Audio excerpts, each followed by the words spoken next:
আসসালামু আলাইকুম। আজকে অনেকদিন পর ফ্রাইড রাইস করলাম। তো ফ্রাইড রাইস আসলে শেখানোর কিছুই নেই, সবাই ফ্রাইড রাইস করতে পারে। তারপরেও করছি, ভিডিও করতেছি।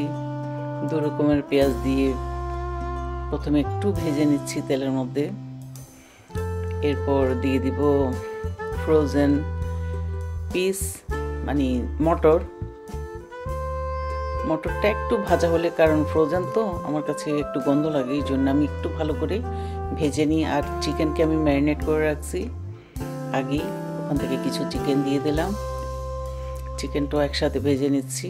এখন আদা রসুন দিয়ে দিচ্ছি এক চামচ করে।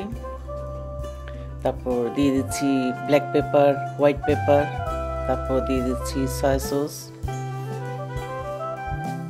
তারপর দিয়ে দিচ্ছি 3 কালারের ক্যাপসিকাম আর গাজর, সবগুলা লম্বা লম্বা করে কেটে রাখছিলাম, বাস ওগুলো দিয়ে দিছি।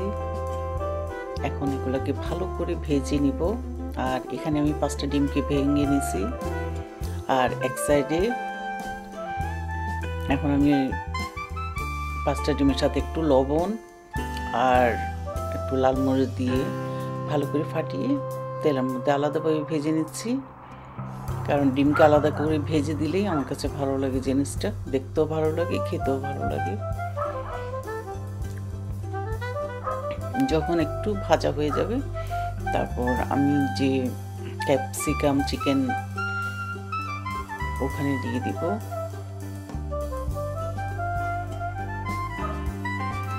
এখানে আমি একটু টমেটো কেচাপও দিছি।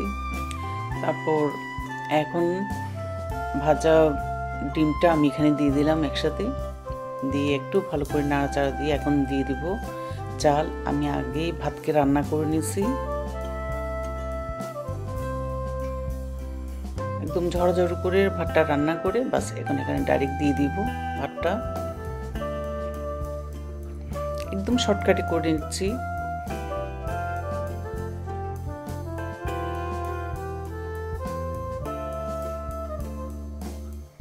আর ফ্রাইড রাইসের সাথে অবশ্যই খাওয়ার জন্য আমি চিকেন ফ্রাই করে নিয়েছি, ভেজিটেবল করছি, তারপর একটা বিফ চিলিও করছি।